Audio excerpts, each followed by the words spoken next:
ขอนอบน้อมต่อพระรัตนตรัยแก้วเจ้าสามประการ น้อมเอาคุณพระพุทธเจ้าคุณพระธรรมเจ้าคุณพระสังฆเจ้าคุณพระอรหันตเจ้าอริยสงฆ์เจ้าจุตนจุองค์ได้เมตตาแผ่ปารมีมาเป็นนวโลกุตรธรรมปกเกล้าเกษาโปกห่มหักษา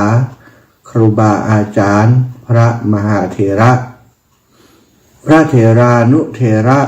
เพื่อนสหธรรมิกสหพรหมจารีทุกรูปทุกองค์โปกห่มหักษาศรัทธาสาธุชนคนดีเท่าแก่อีพ่ออีแม่แฟนรายการสารธรรมยามบ่ายทุกท่านทุกคนขอความสุขสวัสดีความอยู่ดีมีสุขจงบังเกิดมีแก่ศรัทธาหน้าบุญทั้งหลายศรัทธาอีพ่ออีแม่ทั้งหลายปกปะกันวันนี้เข้ารายการอาจจะจ้าสักหน่อยเนื่องจากว่าก่อนเข้ารายการมีกระลุกตุกติ๊ก คนนั้นมาหาคนนี้มาหาแล้วก็ทำเรื่องเอกสารต่างๆเนาะขอบคุณกับศรัทธาญาติโยมติอดทนรอคอยฟังรายการทุกวันพฤหัสบดีเวลา 15 นาฬิกาถึง 16 นาฬิกา 16 นาฬิกาถึง 17 นาฬิกานั้นเป็นเวลาที่ได้มอบมือกับครูบาอาจารย์จะได้ออกรายการด้วยกันหลายรูปหลายองค์ท่านอาจารย์พระครูสิริธรรมบัณฑิตวันนี้ท่านอาจารย์ก็ฝากรายการไว้แหมละนะแต่ว่าได้ส่งเนื้อหาสาระของรายการมาฮือแล้วซึ่งเป็นกรรมเตศสุริยคาตผูกที่3ของครูบาอาจารย์ท่านพระครูอุดมศิริทัศน์วัดอุทุมพรเนาะไม่ใช่วัดอุทุมพรวัดศรีภูมิมาวัดศรีภูมิมาบ้านตาสมปล่อยหลวงปู่จะได้เทศกรรมพื้นเมืองเนาะบัดเดียวเนี่ยแควนหน่อยบอกก่อนนะโมแล้วก็จบ ไอ้วังก็มีด้วยประการฉนี้นะบัดเดียวเนี่ยแควนหน่อยมีบรรยายมีไอ้อย่างเพิ่มเติมมาศรัทธาญาติโยมก็รอติดตามเนาะพบปะกันวันนี้วันที่7เนาะศรัทธาญาติโยมทั้งหลายวันที่7เดือนกุมภาพันธ์ศักราชพระพุทธาได้2567พระวสาศรัทธาอีพ่ออีแม่ทั้งหลายในช่วงนี้ในเวลานี้เริ่มมาแล้วเนอะหมอกควันไฟป่ากาการจุดไฟเผาป่าเนาะหมอกควันไฟป่าเริ่มเกิดขึ้นแล้วหลายพื้นที่หลายจังหวัดเกิดความเดือดร้อนตังเชียงใหม่ก็หันว่าช่วงนี้นักนะลูกบ่าวลูกสาวอยู่ตังเชียงใหม่แจ้งมาญาติโยมตังเชียงใหม่แจ้งมาว่าค่า PM 2.5 ที่เชียงใหม่ขึ้นสูงขนาดตุปอเนาะไปที่ไหนถ้าบ่ใส่แมสบ่ใส่อย่างนี่แสบหูดังมุดอีวะพลอยเป็นวัดเป็นไอกันนักหนาเนาะโรคทางเดินหัวใจก็บอกหูใจเนี่ยอย่างใดปัญหาโลกแตกเนอะศรัทธาอีพ่ออีแม่ทั้งหลายยิ่งห้ามเหมือนยิ่งยุบยิ่งบอกพังไปเผาห้ามเปิ่นจะกฎหมายเปิ่นจะห้ามเผาวันนั้นวันนี้มันชิงเผากันก่อนนะเป็นเหตุอย่างอีเนาะก็เลยกลายเป็นว่าก่อนจะเปิ่นจะมีประกาศเป็นทางการมาว่าห้ามเผานั้นคนทั้งหลายที่ทำให้ทำสวนก็ดีแม้กระทั่งว่าเกี่ยวกับทำให้ทำสวนเนาะพวกหาของป่าไอ้อย่างพวกเนี้ยนะพวกชอบเผาป่าโดยไอ้อย่างโดยอุปนิสัย จะว่าสันดานก็เจ็บไป บางคนหุ่มเผาป่าเนื้อศรัทธาญาติโยมมีมีหลายคนได้เคยมาฟังว่าถ้าไฟไหม้ป่าแล้วถึงหันหมอนั้นมันไปอยู่บ้านเองวะมันลุกจากแพะจากป่ามาก็เป็นคนลักษณะอย่างอันกับมีก็เป็นติดแปลกดีเหมือนกันถ้าได้วันก่อนได้เดินทางไปธุระที่พะเยาแล้วก็วนออกมาตังเมือง2ตังเมือง8ตังปุ้นเปิ่นแห้งเร็วกว่าตังเฮาน้อยเนาะสถานหรือว่าตังเฮาก็มีหลายพื้นที่เหมือนกันเพราะห้อมได้ไปแอวผ่านเส้นตังผ่านเส้นตังจากอำเภอเงามาตัง8มาเป็นน้องเมือง8ของเฮาแล้วก็ผ่านมาตังอำเภอเมือง อำเภอเมืองอำเภอสูงเม่นอำเภอเด่นใจเขาศรัทธาญาติโยมหลายจุดด้วยกันที่หันไฟไหม้ป่าไฟไหม้ป่ากันทึดๆนะไฟไหม้ทึดๆนะเป็นหม่อนซะท่าไก่อุทยานเวียงโกสัยนี่จากอันเด่นใจมาตังอำเภอรองนี่โอ้นักหนาปาปัดหันแล้วก็นักอกนักใจอินดูศรัทธาญาติโยมตลอดถึงสัตว์เล็กสัตว์น้อยเวลาไฟไหม้ป่าตายหมดศรัทธาปล่อยแม่นกโนโฮปิกนกน้อยๆกำลังอยู่ในหางศรัทธาดูโอ้ไฟไหม้เปิ่นไปเหี่ยเนาะเสียหายนักนะสูญเสียนักชีวิตของสัตว์เล็กๆน้อยๆสัตว์เลื้อยคลานก็ดีหนีบัดตันก็เมี้ยไฟไหม้ไฟป่าเผาหมดแม้กระทั่งกระปุ้งกระเปิ่งอะไรอย่างต่างๆที่อยู่ในธรรมชาตินะสถานถูกเผาถูกทำลายตายหมดแม้กระทั่งหมูเม่นนี่หนีบัดตันนี่ตายไฟขอบสถานหล่นไปหล่นมาหนีไปไหนมาตันบ่มีติดลบเป็นถ้ำเป็นผาอย่างตายนะชีวิตสัตว์ก็ตายชีวิตคนก็เสื่อมสลายไปเร็วขึ้นคนที่เป็นโรคระบบทางเดินหายใจบางคนก็ตายย้อนไฟก็มีเนอะสถานมันมีก๊าซสเปรติปอดเป็นบอกว่ามันเป็นมลพิษกับสุขภาพภายในปอดก็ดีไตก็ดีนี่สถานทำงานนักคนอายุนักนี่ปอดก็มันน้อยลงแล้วการทำงานของปอดการทำงานของหัวใจของไตพอเจอไฟป่าพอเจอหมอกควันไฟป่ามากก็โอ้สุขภาพบดีกันทั่วช่วงนี้จะหันว่ามีคนเป็นวัดเป็นไอกันนักอาตมาเองก็เป็นวัดนะสถาวัดเล็กๆน้อยๆเนี่ยเกิดจากน่าจะเป็นเรื่องของอากาศเนี่ยมันรู้สึกแสบหูดังเวลาเป็นวัดแบบมันแห้งแล้งนี่นะสถาสถาอีป่อยแม่ตั้งหลายเมื่อวันก่อนเนาะวันที่5 กลางคืนนะหลวงปู่พระราชจินดานายกเป็นหลวงปู่ของที่เป็นปู่ว่าอย่างไรเป็นปู่แต้ๆเนาะเป็นปู่แต้ๆของอาตมาที่เป็นคนในครอบครัวที่ได้เสียชีวิตไปหลายคนอาจจะบอกฮู้นะว่าอาตมา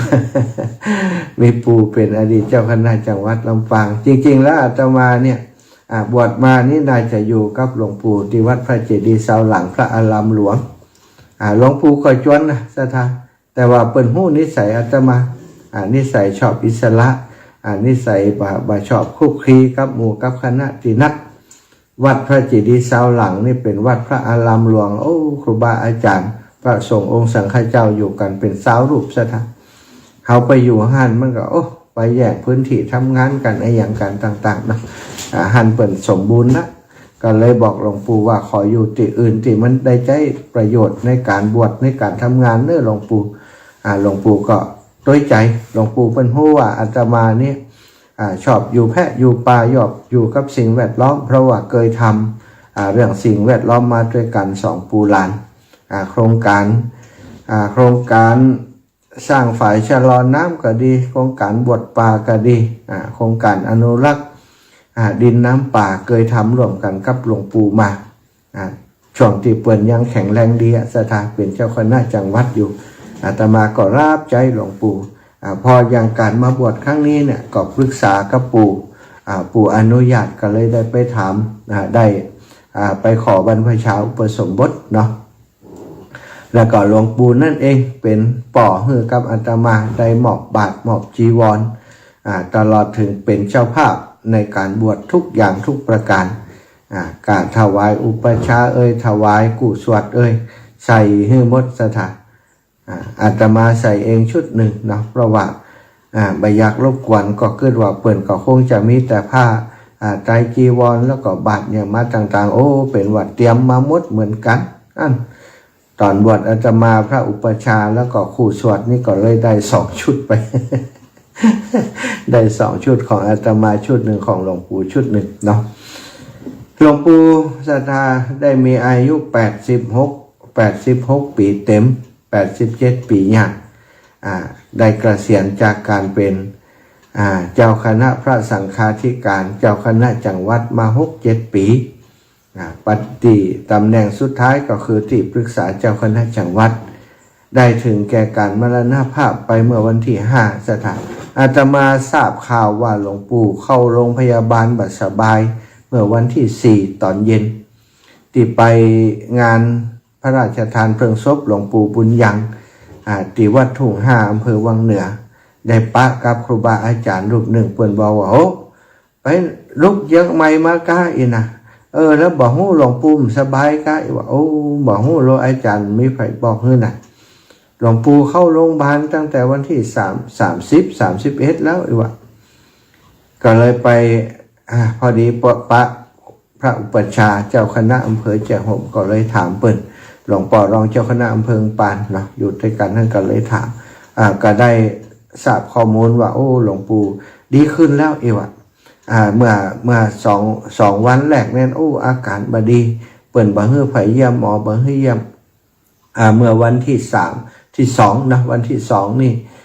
ก็ไปเยี่ยมเปิ้นนะเปิ้นฮู้ตัวดีฮู้คิงดีแต่หมอเปิ้นใส่สายยางระยางหลวงปู่บ่สามารถจะปากได้แต่ใจมือใจกระพริบตาอย่างฮื้อได้รับทราบว่าเปิ้นไหวแข็งแรงดีหมอก็รู้สึกว่าจะควบคุมโรคได้ละว่าเฮือยาฆ่าเชื้ออยู่แต่แล้วสถานเมื่อวันที่เก้าอู้กับครูบาอาจารย์นัดกันว่าวันที่5เนาะวันที่6วันที่6ตอนเจ้าจะปากันไปเยี่ยมเปิ้นอีเนี่ยก็คงจะดีขึ้นแล้วเนาะนัดกับหลวงพ่อเจ้าคณะอำเภอแจ้ห่มรองอำเภอเมืองปานแล้วก็เจ้าคณะอำเภอวังเหนือท่านอาจารย์ใหญ่พระมหานพดลสุวรรณเมธีก็จะไปเยี่ยมเปิ้นวันที่6ตอนเช้าวันที่5ก็เลยหลวดไปธุระที่พะเยาแล้วไปเมือง8ติดต่อเรื่องธรรมะธรรมเบิดอย่างเนาะก็จะเคลียร์งานให้แล้ววันที่6จะได้ไปเยี่ยมพร้อมกับคณะครูบาอาจารย์ตุยวันที่5เล่งไปประสานงานโน่นนั่นนี่ให้เรียบร้อยโอ้สถาญาติโยมวันที่6ตอนเช้านะเตรียมตัวจะไปโอ้ข้อความเข้ามาอ่านข้อความกระตกใจโอ้หลวงปู่พระราชจินดานายกได้มรณภาพโดยอาการสงบที่โรงพยาบาลศูนย์นครลำปางว่าความรู้สึกของอาตมาหลายอย่างประดังประเดเข้ามาเนาะในฐานะที่เป็นหลานแล้วก็อยู่ได้รับความเมตตาจากหลวงปู่มาตลอดหลวงปู่บ่สบายหนึ่งบ่ฮู้เนาะมัวแต่ไปทำงานช่วยเหลือครูบาอาจารย์แล้วก็บ่มีไผได้แจ้งให้ทราบด้วยว่าหลวงปู่อาพาธเข้าโรงพยาบาลถ้าทราบก็จะเดินทางกลับมานะสถานมาดูแลหลวงปู่แต่นี่บ่ทราบจริงๆเนาะแล้วก็ได้ตั้งใจว่าจะไปเยี่ยมเปิ้นเพราะว่าเข้าใจว่าเปิ้นดีขึ้นแล้วเองต่างโรงพยาบาลก็เปิ้นอยู่ในห้อง ICU เปิ้นก็บ่ใจว่าเยี่ยมได้ตลอดเวลาเยี่ยมบางช่วงเวลาเท่านั้นก็เลยได้นัดหมายกันว่าจะไปเยี่ยมวันที่6ตอนเช้าแต่ว่าบัดถึงสกรรมสถานหลวงปู่อยู่บัดถึงวันที่5กลางคืนเวลา 4:43 นาที 22.43 ได้ถึงแก่การมรณภาพไปโดยวัย86ปีโดยอายุสังขาร86ปี66พรรษาในความรู้สึกของหลานคนหนึ่งก็รู้สึกบ่สบายใจตัวเก่าว่าโอ้เฮาได้เกยกึดว่าวันหนึ่งถ้าหลวงปู่เช่าชแลแก่ชรามาถ้าเปิ่นลำบากมาคนบริวารใกล้ชิดดูแลบัดทั่วถึงอย่างใดก็จะไปรับใช้หลวงปู่ดูแลหลวงปู่กึดไว้ปรารถนาในใจไว้ตั้งความปรารถนาในใจไว้ว่าวันหนึ่งก่อนถ้าเปิ่นตอนนี้เปิ่นยังสุขภาพแข็งแรงอยู่ก็ให้คนอื่นๆเปิ่นดูแลไปก่อนแต่วันหนึ่งเนี่ยถ้าเปิ่นอาพาธก็เป็นในอย่างที่ช่วยตัวเองบ่ได้ก็จะไปดูแลเปิ่นแต่นี้วันที่28ปะการตีงานวัดบรรพตสถิตดูสถานวันที่29อาตมาขนขอบขนควาเพียวพัดปัดกวาดที่วัดบรรพตสถิตแล้ววันที่30เดินทางไปเชียงใหม่ วันที่31หลวงปู่เข้าโรงพยาบาลแล้ววันที่5ก็ได้ถึงแก่การมรณภาพไปบ่มีโอกาสซะนะบ่มีโอกาสจะได้รับใช้ใกล้ชิดตอนเพิ่นอาพาธไผจะกึดอย่างใดก็แล้วแต่เนาะแต่สำหรับอาตมารู้สึกว่าตัวเก่าได้ละเลยได้ผิดพลาดในการที่จะดูแลเพิ่นได้มีบุญน้อยบ่ได้อุปถัมภ์เพิ่นอย่างใกล้ชิดทั้งที่เพิ่นมีบุญคุณต่อเฮาเนาะแต่อย่างใดก็ตามอาตมามีความเชื่ออยู่อย่างหนึ่งหลวงปู่เป็นคนทำงานแล้วก็เพิ่นก็หันอาตมาทำงานเพิ่นก็ให้กำลังใจตลอดวันก่อนก็ได้กลับเปิ่นที่วันที่28บ่ได้อู้อย่างกันนักเปิ่นก็บอกมีแต่คำสั่งจากหลวงปู่อยู่ที่นี่ตั้งใจช่วยจารย์มหานพดลพัฒนาเนอะจะไปไหนมันให้เจน สั่งไว้เราก็เปิ่นก็บอกนะคือที่มาที่ไปของท่านอาจารย์พระมหานพดลที่มาอยู่ที่นี่ตอนนั้นหลวงปู่เป็นเจ้าคณะอำเภอเมืองลำปางเป็นผู้ที่ไปกราบนิมนต์ท่านอาจารย์ไปนิมนต์ท่านอาจารย์มหานพดลมาช่วยงานมาอยู่ที่มาจำพรรษาอยู่ที่วัดบรรพตสถิตสถาพอเปิ่นฮู้แล้วก็อาตมาอยู่ที่นี่เปิ่นก็สบายใจแล้วก็ฝากฝังไว้ว่าช่วยกันดูแลช่วยท่านอาจารย์อยู่ที่นี่จะไปไหนให้เจน อยู่เป็นตีเป็นแห่งของจะได้เจริญในหน้าที่การงานวันเปิ่นยังมีความเป็นห่วงตรงนั้นอยู่แต่วันนี้ว่ามีคนที่จะมาคอยว่ากล่าวตักเตือนคอยเป็นห่วงเป็นใยอีกแล้วศรัทธาญาติโยมญาติผู้ใหญ่สูงสุดสำหรับอาตมาก็คือหลวงปู่ได้มรณะจากไปแล้วก็ทิ้งไว้แต่ความทรงจำดีๆคำสอนดีๆความเมตตาอารีที่หลวงปู่ได้มีต่ออาตมาและก็แบบอย่างการกระทำการทำให้ดูการอยู่ให้หันของหลวงปู่นั้นก็ยังอยู่ในความทรงจำของอาตมาหลวงปู่เป็นพระสงฆ์ที่เป็นพระนักพัฒนาสถานพัฒนาในหลายๆด้านไม่ว่าจะเป็นการศึกษาการสาธารณูปโภคต่างๆตลอดถึงมีจิตใจที่เอื้อเฟื้อเพื่อแผ่ไปถึงเรื่องของสิ่งแวดล้อมธรรมชาติต่างๆจากการที่ได้สัมผัสกับหลวงปู่เปิ่นจะห่วงเรื่องป่าเรื่องน้ำเป็นพิเศษมีเมื่อแข็งแรงอยู่นั้นไปทำโครงการไปนอนป่าอยู่ด้วยกันไปแผ่วบ้านป่าเมียงลือเข้าไปสถานเอาหน่วยงานราชการต่างๆสมัยเปิ่นมีอำนาจตั้งสงฆ์เนาะเป็นเจ้าคณะจังหวัดก็สั่งการเชิญชวนคนต่างหลายให้ได้หันความสำคัญของสิ่งแวดล้อมไปทำโครงการกันในป่าในดอยในเขาไปนอนแฮมแก่มือไปสวดโยโกฮกไปบวชป่าศรัทธาไปทำบุญก็คงจะเป็นพระสงฆ์ที่หาได้ยากคนหนึ่งนะที่ชอบที่ทำในสิ่งที่นอกเหนือจากการสั่งสอนธรรมหรือว่าการพัฒนาวัดวาอารามที่ได้ไปสนใจเรื่องสิ่งแวดล้อมนี่มีบักกี่รูปศรัทธาญาติโยมที่ทุ่มเทให้กับสิ่งเหล่านี้บางคนก็วิพากษ์วิจารณ์ว่าโอ้ทุเจ้าอ้ายจะไปเสาะหาทุเจ้าอ้ายนะบางคนที่ห้องจื่อเดิมของเปิ้นที่สนิทกันนี่เปิ้นไปเสาะในป่าเปิ้น มหาชาติป่าไปบวชป่าไปแปลงฝ่ายบางคนก็ว่ามาถึงอาตมาถ้าเปิ้นเป็นอย่างไปรับผิดชอบเอาเนอะว่าเนาะกับความจริงแล้วเป็นความสุขใจของเปิ้นที่ได้เข้าป่าเข้าไป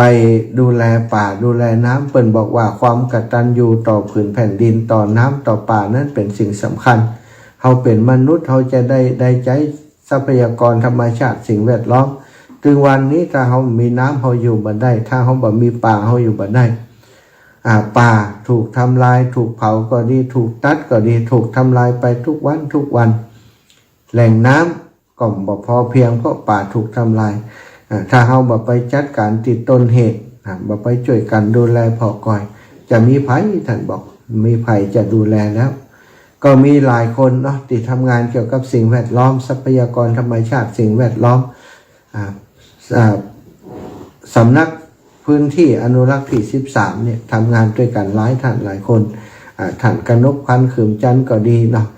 แม้กระทั่งตั้งทหารตั้งหน่วยงานความมั่นคงที่ไปช่วยกันเรื่องสิ่งแวดล้อมนี่ก็ได้กล่าวถึงหลวงปู่อยู่เสมอว่าเปิ่นมีความใส่ใจสนใจเรื่องสิ่งแวดล้อมปะบัดได้ก็สั่งเรื่องนั้นตรวจเจมเนอร์ไปพอเจมเนอร์เอาฮอบินพ่องนะ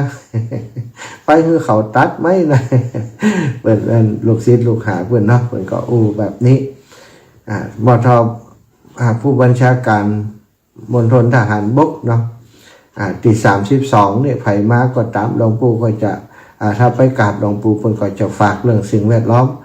ป่าไม้หัวหน้าพื้นที่อนุรักษ์ที่13เนี่ยไผมาถ้าไปกราบเพิ่นก็จะฝากเรื่องนี้อยู่เสมอวันนี้พระสงฆ์ที่ฮักสิ่งแวดล้อมที่มีจิตเมตตา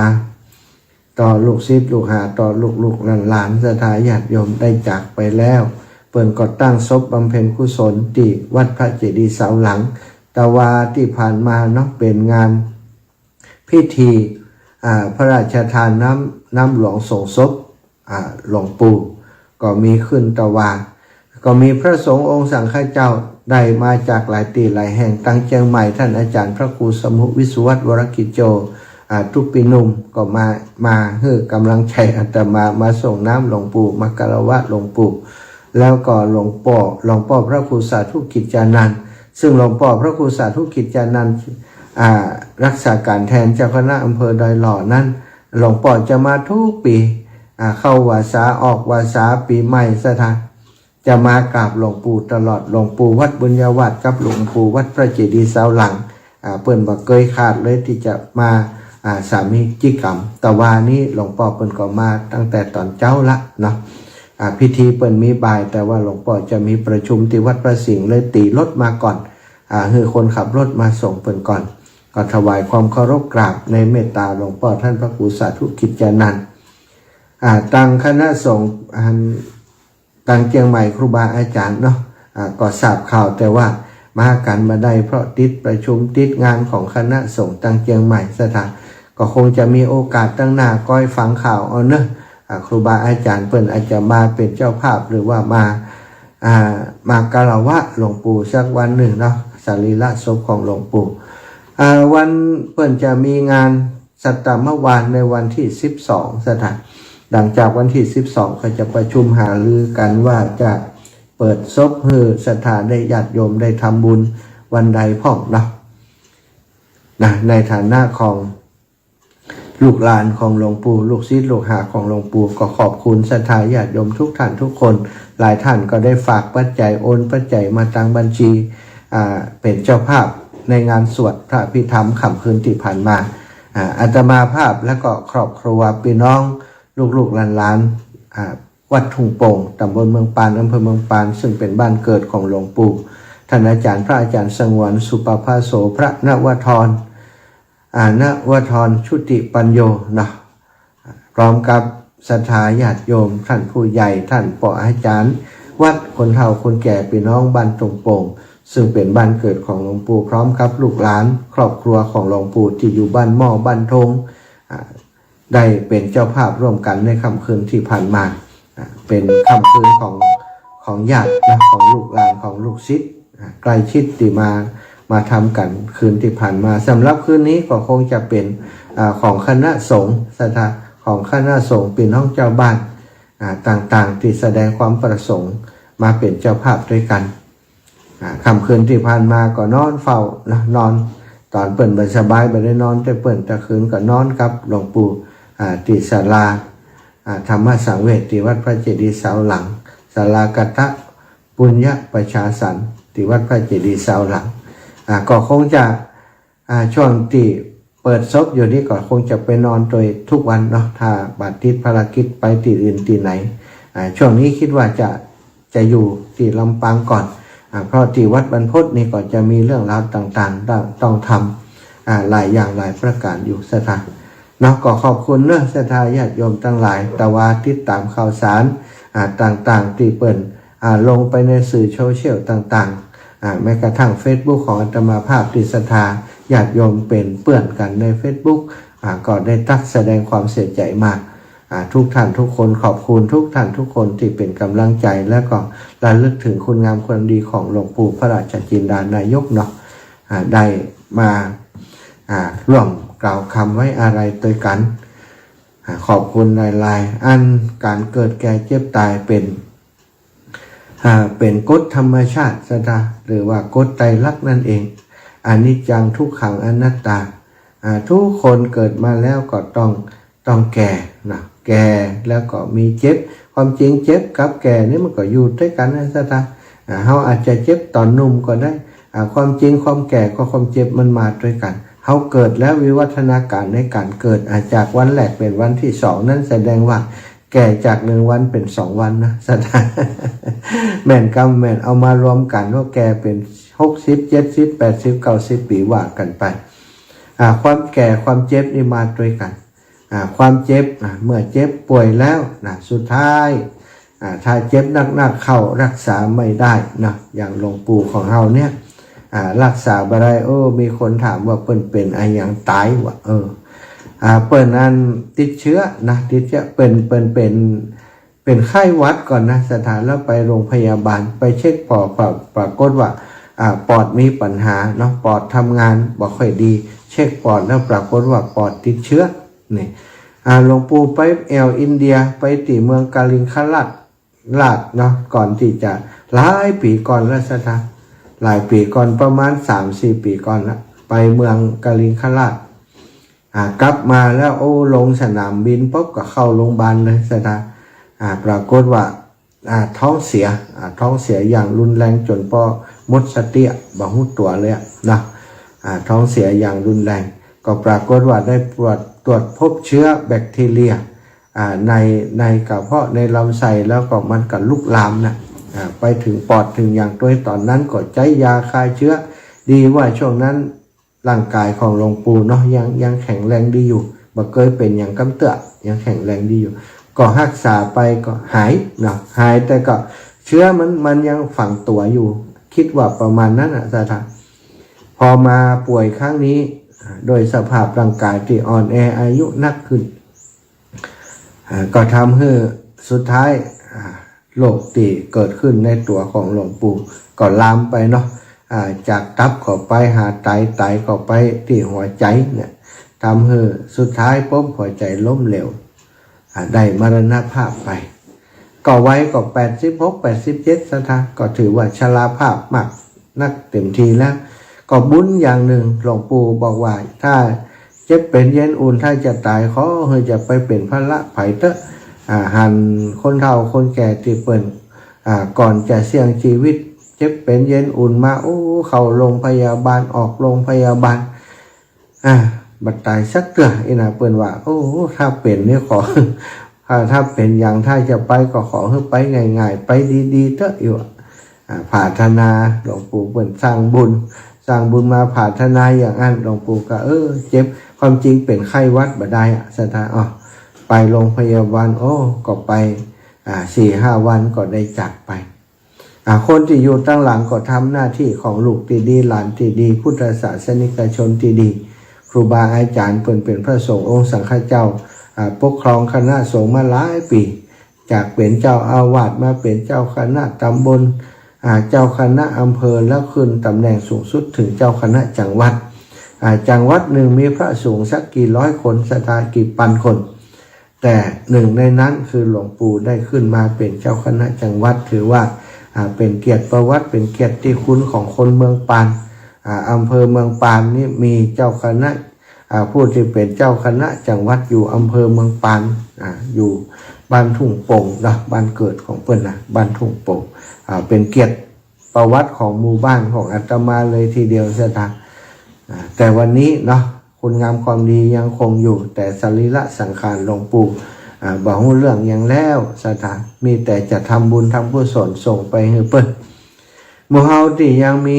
ลมหายใจอยู่ยังสามารถทำบุญและทำกุศลด้วยตัวเองก็สร้างสมอบรมกันไปทำบุญกันไปเนอะทำบุญกับงานศพของพระสงฆ์องค์สังฆเจ้านะสถานพี่น้องไตเปิ้นบอกว่างานปล่อยหลวงยังบัดเต่างานศพทุกเจ้าไผมีโอกาสได้เป็นเจ้าภาพสวดพระอาทิตย์ที่ทำก็ดีไปเป็นเจ้าภาพลงทานงานต่างๆในพิธีศพของพระสงฆ์องค์สังฆเจ้าจะได้บุญนักบุญหลาย จะหานว่าเวลาพี่น้องไตนี่งานปล่อยหลวงวัดนั้นวัดนี้บ่ค่อยนักเท่าใดบัดเต้าอันงานศพตุเจ้างานศพตุเจ้าฝั่งพม่าฝั่งเชียงตุงแล้วสถาญาติโยมเปิ้นว่าปล่อยอย่างหุปล่อยสางปล่อยเชิงอย่างเนี้ยคนจะเยอะมากมาจากคนหูจักบ่หูจักบ่ว่าขอให้ว่าเป็นศพตุเจ้าเถอะสถาจะปากันมาโดยเฉพาะตุเจ้าพระสงฆ์ที่อายุนักเนี่ย80-90เนี่ยเขาถือว่าอันนี้เป็นตนบุญนะจะมากันนักกันหลายนะอันนี้ทางบ้านเฮาบ่เดียวก็เช่นเดียวกันประเพณีนี้ก็มีศรัทธาญาติโยมที่เปิ้นหันความสำคัญของพระสงฆ์องค์สังฆเจ้าเปิ้นไปปูชาคุณของครูบาอาจารย์จะไปช่วยกันในงานเป็นเจ้าภาพสวดก็ดีเป็นเจ้าภาพจะตุปัจจัยทายธรรมถวายสงฆ์นะถวายสงฆ์ในพิธีต่างๆสัตตมวันก็ดีครบรอบ7 วันเปิ่นทำบุญเตื่อหนึ่งนะงานพระราชทานเพลิงศพนี่นะงานศพตีอันเป็นพระราชาคณะตีเป็นงานพิธีหลวงสถาน7 วันเปิ่นทำบุญสัตตมวัน50 วันก็ทำบุญอีกรอบหนึ่งแล้วก็100 วันก็จะทำบุญอีกรอบหนึ่ง7 วัน50 วันแล้วก็100 วันจากนั้นก็ปิดศพปิดศพไว้จนกว่าจะได้เวลาที่พระราชทานเพลิงศพหรือว่าออกเมนพระราชทานเพลิงศพต่อไปสำหรับของหลวงปู่ตอนนี้ตั้งลูกศิษย์ลูกหาเพิ่นก็กำหนดวันที่จะสัตมวันคือวันที่12วันนี้วันที่7เนาะ8 9 10 11 12สถานใครจะไปร่วมเป็นห้องตานก็ดีไปร่วมงานในวันที่7เนาะพิธีเปิ่นมีตอนเจ้านะเป็นตอนเจ้าแล้วก็ตอนมันแรงก็จะมีสวดอภิธรรมอยู่เนาะศรัทธาญาติโยมเท่าแก่อีพ่ออีแม่ไผสะดวกก็ไปร่วมบุญด้วยกันเป็นเจ้าภาพโรงทานก็ได้เป็นเจ้าภาพ จะตุปัจจัยถวายในการใช้จ่ายในงานก็ได้เนาะแต่ว่าก็มีพุทธศาสนิกชนมากันนะกันหลายบางฝ่องก็มาถวายปัจจัยเป็นทุนในการจัดงานครั้งนี้บางฝ่องก็มาเป็นโรงทานครูบาบุญปิงต่อมานี้ก๋วยเตี๋ยว800 ถ้วยสตางค์ถ้าถ้วยละ30เนาะเป็นเท่าใดสตางค์คูณเอานะวันนี้ก็จะมีเจ้าภาพบอกว่าคณะใดแต่คืนที่ผ่านมาลูกหลานแล้วก็ญาติจากบ้านตุงโป่งได้เป็นเจ้าภาพด้วยกันกับอาตมาแล้วก็วันนี้เนาะอาตมานี่บัดได้ไปฟังสวดในงานศพของหลวงปู่แต่จะมานอนทันเนาะคืนนี้จะไปเป็นเจ้าภาพงานศพของโยมแม่อนงใจเปียเนาะแม่อนงใจเปียนี่บ้านสีดอนชัยสถานบ้านสีดอนชัยเลยบ้านทรายบ้านแม่สายคำไปหน่อยบ้านสีดอนชัยบ้านสีดอนชัยใกล้บ้านแม่สายคำใกล้บ้านห้วยฮีใกล้บ้านจำบอนท่านเนอะศรัทธาญาติโยมที่อยู่แถวๆนั้นพี่น้องตังแม่กงก็ดีพี่น้องที่ใกล้บ้านใกล้เรือนเคียงกันฟังรายการอยู่ในตอนนี้คืนนี้อาตมาภาพจะไปเป็นเจ้าภาพงานศพของแม่อนงใจเปียซึ่งเป็นแฟนรายการคลื่นสีขาวเป็นแฟนรายการ 106.50 เมกะเฮิรตซ์อาตมาภาพเข้ามาอยู่ที่ในเมืองลำปางออกจากเมืองปานมาอยู่ที่นี่โยมแม่เปิ่นติดตามมาก่อนที่อาตมาจะมาอยู่เวียงลำปางแล้วพอรู้ว่าอาตมาที่วัดมาอยู่ที่อุทยานธรรมสุนทรมุนีตอนนั้นนะเปิ่นก็พาลูกหลานไปแอวหาไปหลายครั้งที่อาตมาอยู่ที่อุทยานธรรมสุนทรมุนีไปถวายกับข้าวกับป่าผ่องไปร่วมงานผ้าป่าผ่องไออย่างผ่องเนี่ยไปตลอดเลยสถานโยมแม่อนุใจเปียแต่บัดนี้โยมแม่ก็ได้เสียชีวิตไปแล้วเนาะได้ตายไปหลายวันแล้วสถานจากโรคที่หนักกว่าเนาะโรคมะเร็งเบียดเบียนอีแม่ได้เสียชีวิตจากไปเป็นตั้งศพไว้จะทำการชาปนกิจในวันอาทิตย์ที่จะถึงนี้นะวันนี้วันรู้สึกว่าอาทิตย์ที่11กันเนาะสถานที่จะถึงนี้เนาะสถานอีปออีแม่ที่อยู่ใกล้เนอะเจริญพรได้ไปเป็นเจ้าภาพด้วยกันวันนี้ก็มีแม่น้อยอินยาศรีจะไปด้วยท่านอื่นๆถ้าฟังรายการแล้วกึดใจใดไหลใจทันทางหูที่ผมปอไก่บ้านไก่จองของตั้งไปร่วมเป็นกำลังใจให้ลูกหลานของแม่อนงใจเปียกก็ดี ขอเจริญพรเนาะไปด้วยกันอาตมาก็จะไปเจ้าน้อยวันนี้จะไปจัดรายการที่อันป่าจ้าบันหุยฮีเนาะเพราะถ้ามาจัดรายการที่อื่นนี่จะบอกไปบัดตันเปิ่นสวดนะ ห่วงจัดรายการอยู่เพราะว่าเวลาสำคัญเนาะได้หับหมอบหมายได้จัดรายการเวลาตอน 19 นาฬิกาถึง 20 นาฬิกากลางคืนนะก็รับผิดชอบตามที่ได้รับมอบหมายมาบ่อยากเปลี่ยนภาระคนอื่นใจคนอื่นเพิ่งออกรายการแทนบางเตือเปิ่นก็บ่ว่างเปิ่นบ่สะดวกก็จำเป็นจะต้องรับภาระธุระของตัวเก่ารับผิดชอบที่จะเข้ารายการพบปะกับศรัทธาญาติโยมวันนี้ก็คงจะเป็นตังไลฟ์สดต่อเนาะแล้วเนาะศรัทธาญาติโยมเนาะบุญกุศลที่หมู่เฮาได้ร่วมกันเนี่ยกันทำมาตลอดก็ดีเนาะก็ขอส่งไปให้ครับหลวงปู่พระราชจินดานายกให้หลวงปู่ไปสู่นิพพานในโลกเบื้องหน้านั้นตัวเปิดสายละศรัทธาญาติโยมภัยอยู่ที่ไหนตั้งใดจะโทรมามาจากก็เจริญปอนเนอะเจริญปอนได้โทรมาเลยไปบอกกับรับบ่ตื่นฟื้นบ่มีเนาะอาจารย์แม่นแล้วศรัทธาญาติโยมชีวิตของมนุษย์เฮาก็อย่างเงี้ยเนาะไปบอกกับก็คือเวลาหมุนไปติ๊กบอกกับมาแล้วไปบอกกับรับบ่ตื่นคนที่มัวลุ่มหลงเมาไม้ก็รับบ่ตื่นเจริญปอนโยมแม่โอ้ยสาเจ้าใช่ไหมวันนี้วันที่7กับ8ตอนนี้วันที่8แล้วกะ8แล้วกะเจ๊กะวันที่7กับ8 7กับ8จะพร้อมกันนะลืมแล้วมาหาข้อมูลไปเจ้าคนอยู่มั้ยลามาส่งแล้วมาขายหวยได้กะวันนี้วันที่8แล้วเด้หลายลุกเห็นแล้วที่8แล้วกะขอบคุณเจ้าแม่สาธุศรัทธาเขาใครหัวใจว่าเขาบอกวันพิษวันที่8แล้ววันที่7อย่างมาเร็วแต่ลืมวันที่6ไปน่ะเนาะแม่กำลังจงจ้าให้ใครหัวใจกันใครหัวใจละเขามันจะได้ยินใครหัวเพชรเขามันจะได้ยินเจ้าไหนก็เสียใจตัวไม่เนาะเจ้าแม่ขอบคุณแม่เนอะทานกับแม่กันเหมือนเดียวกันนั่นนะแม่อย่าหลานไปกันอย่างเงี้ยเจ้าหลานยังไงเนี่ยสงสารกันนะเขาก็ไปดีแล้วนะคนไปก็ไปดีไปงามแล้วอีแม่คนอยู่ก็อยู่ให้ดีให้งามก็แล้วกันแม่เสียใจที่เพิ่นเป็นครั้งแล้วอีแม่มาได้เอาผ้าเหลืองไปบุญเพิ่นมาโมดเจ้าประเดี๋ยวเนี่ยแม่ไปสู่กิโลเพิ่นว่าเพิ่นเป็นหนูผ้าชุดเดิมอยู่บนเพิ่นแล้วดีกันบุญเพิ่นเนาะดีใจเนาะน่ะเจ้า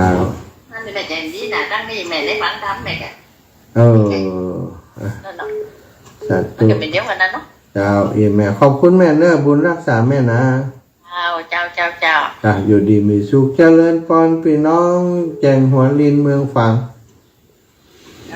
สาธุเจ้าสาธุเจริญพรโยมแม่อยู่ดีมีสุขโยมแม่ขอแสดงความเสียใจตัวอย่างตุดซึ้งเลยเนี่ยเจ้าแม่ขอบคุณมีโอกาสก็มาเนาะเจ้ามีโอกาสวันหน้าไปมาหาเปิ้น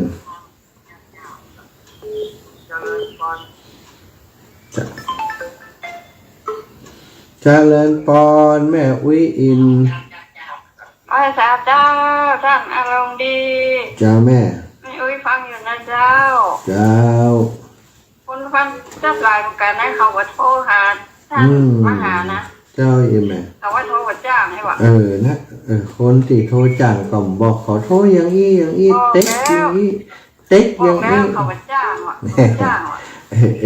ตอนแรกกดแจ้งให้ดังเนาะบอกกว่าแล้วแต่เพิ่นเก่งใจเพิ่นนั้นเพิ่นขี้อายเพิ่นมู้จะอู้อย่างเอ็ดอย่างเพิ่นว่านะ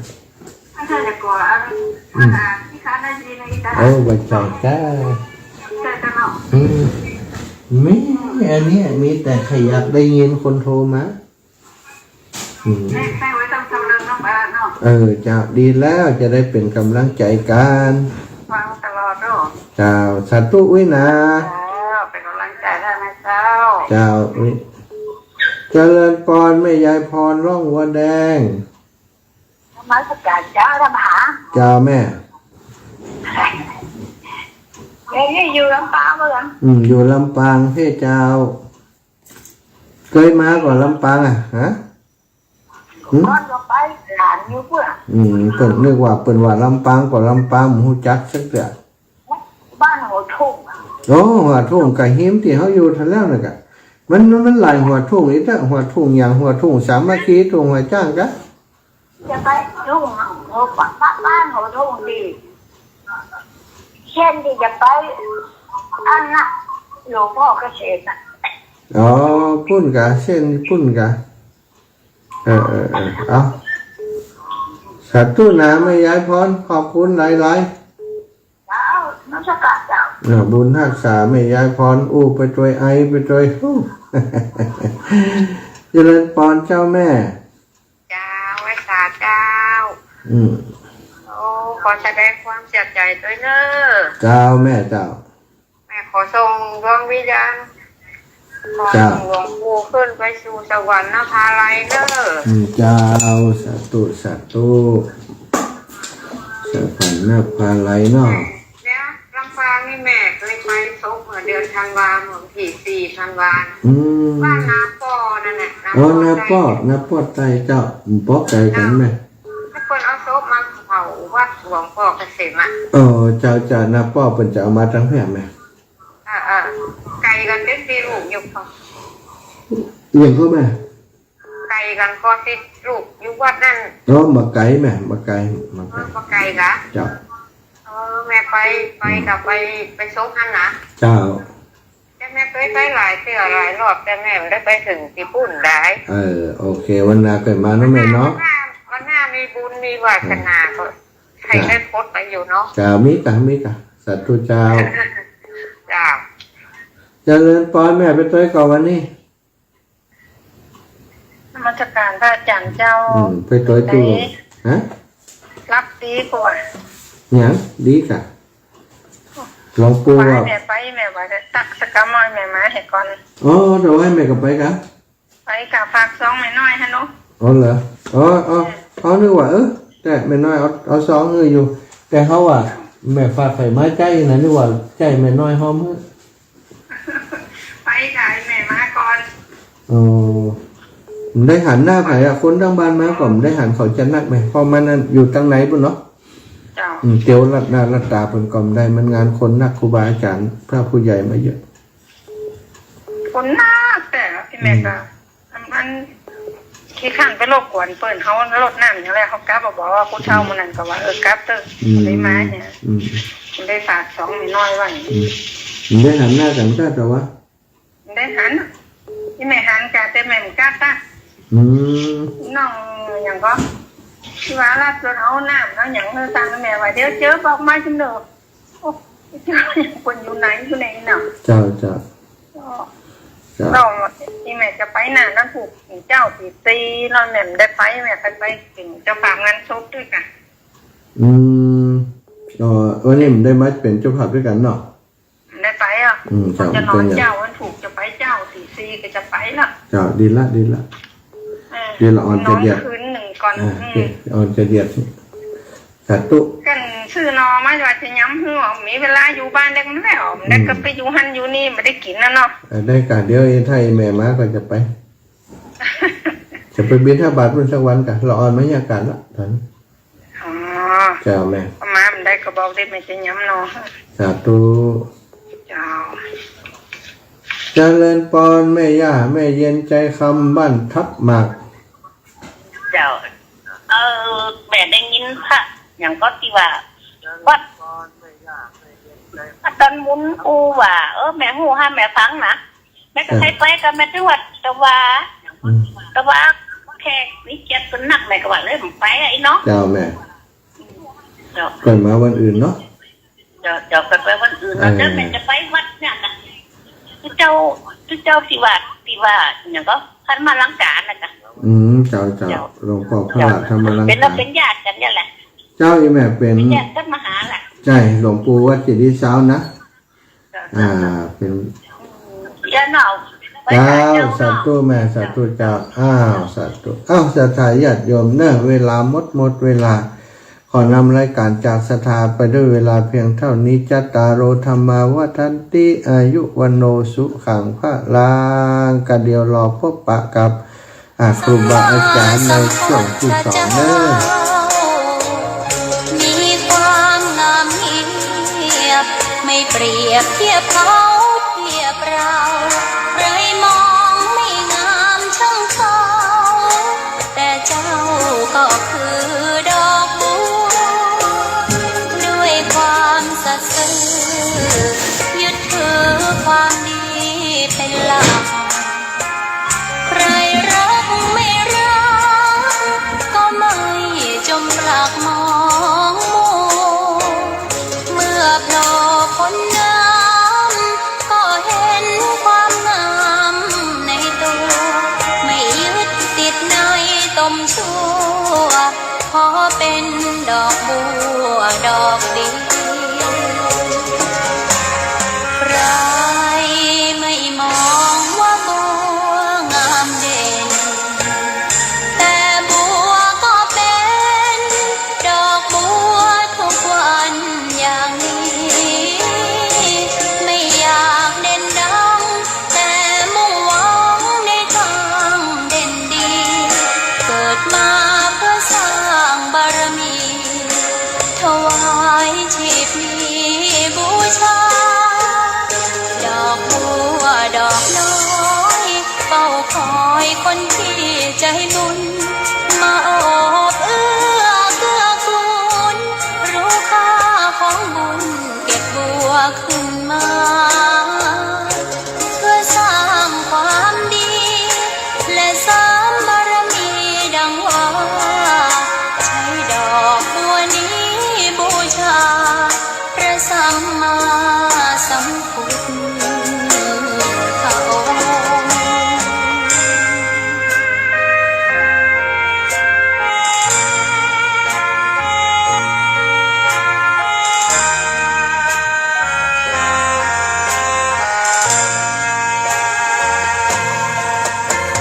ใคร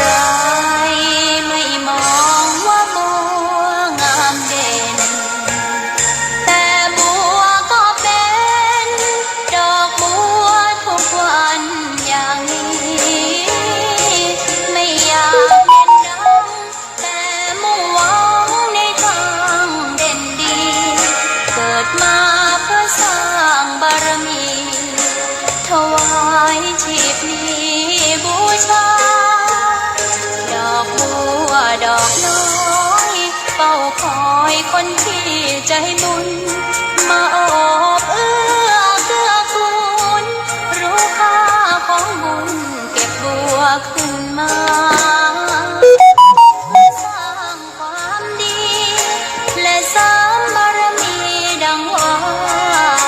ใช้ดอกบัวนี้บูชาพระสัมมาสัมพุทธเขา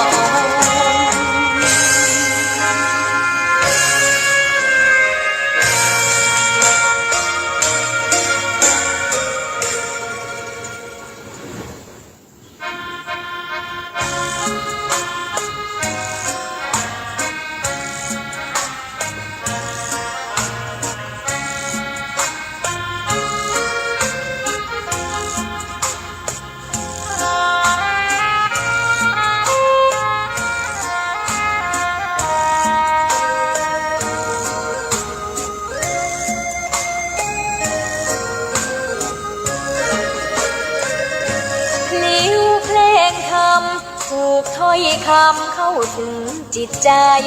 ฟังรายการวิทยุเสียงใสส่งถึงใจไปสู่ปลายนาสารธรรมน้อมนำองค์พระศาสดาบอกผู้คนทั่วลาหันมาเข้าวัดฟังธรรมคืนเสี สียงนี้เป็นคลื่นธรรมะจากใจส่งถึงบ้านไกลบ้านไกลฟังได้สุขใจล้ำยามดึกดื่นค่ำคืนมีงานต้องทำเป็นคลื่นสารธรรมเน้นย้ำธรรมะเพื่อนใจเสียงคลื่นธรรมบอกหลักธรรมให้คลายความเหงาฟังเสียงธรรมะเบาเบาบอกเล่าถึงคนบ้านไกลสื่อธรรมะบอกลดละระหว่างด้วยใจสื่อไปถึงสวงในเข้าใจหลักธรรมหลักดีลิ้วเพลงธรรมผูกสัมพันธ์จิตใจร่าเริงฟัง ลูกนั้นก็สัญญาณจากของคุณปอเนี่ยเดี๋ยวจะเปิดของหลวงพ่อพระครูอุดมชีวิตยามวันว่างเดินทางไปเยี่ยมสถานีนัดพบกันน้องที่วันนี้วันดีวันเสาร์สวดมนต์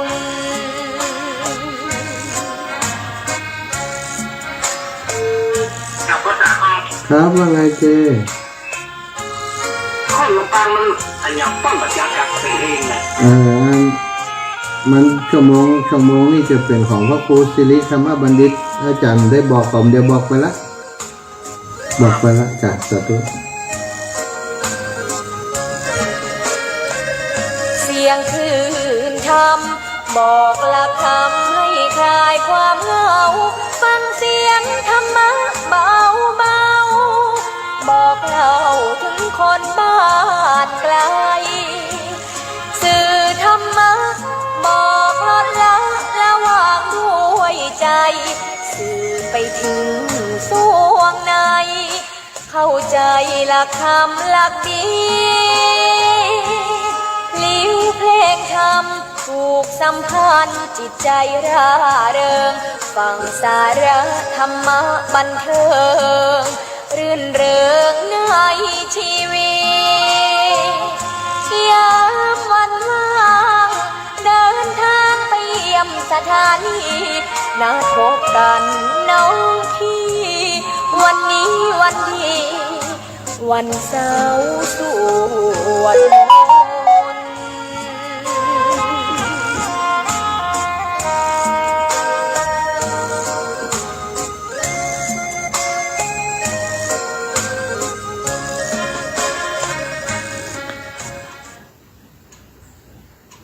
ธรรมะสวัสดียามบ่ายของวันที่8 เปลี่ยนวันก่อนเนอะตะกี้วันที่7ตอนนี้เป็นวันที่8นักศรัทธาญาติโยมวันที่8เดือนกุมภาเนาะช่วงที่2นี้ปกติจะเป็นเวลาของท่านอาจารย์พระครูสิริธรรมบัณฑิตรองผู้บริหารวิทยาลัยสงฆ์ฝ่ายวิชาการจะเข้ามาจัดรายการเป็นสิริธรรมกำเมืองเนาะแต่วันนี้ท่านอาจารย์ได้ไปเป็นคณะทำงานคณะกรรมการตัดสินการสวดสรพัญญะของนักเรียนระดับมัธยมศึกษาที่วัดพระแก้วดอนเต่าสุชาดารามหรือว่าทุกระดับบางหุนะแต่วันนี้ท่านอาจารย์เพิ่นได้ส่งเรื่องมาบอกว่าท่านอาจารย์มาหาเข้ารายการแตนกัมเอาเทปนะเสียงของท่านหลวงพ่อพระครูอุดมศิริทัตน์ซึ่งเปิ่นได้เทศน์ทำพื้นเมืองสุริยะคาตตอนที่3ศรัทธาญาติโยมก็จะได้ฟังมรดกธรรมกำเมืองสไตล์ของลำปางโดยหลวงพ่อท่านพระครูอุดมศิริทัตน์วัดศรีภูมิมาบันตาสมปล่อยหลวงปู่จะได้เมตตาเทศน์ธรรมพื้นเมืองให้ศรัทธาฟังเนอะติดตามรับฟังกันอาตมาก็จะฟังโดยศรัทธาไปด้วยจะได้ฟังด้วยกันนะธรรมพื้นเมืองที่หลวงพ่อเพิ่นเทศน์เรื่องวันนี้ก็คือสุริยคาตกุมารเป็นอย่างไรติดตามกันได้ณบัดนี้ ก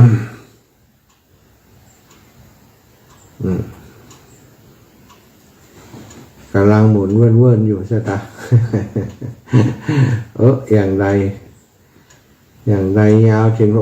51 นาทีลบยาวอะละโลนี่51 นาที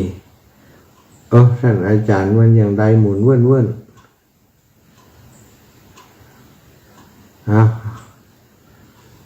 ลายลุเห็นแล้วกะ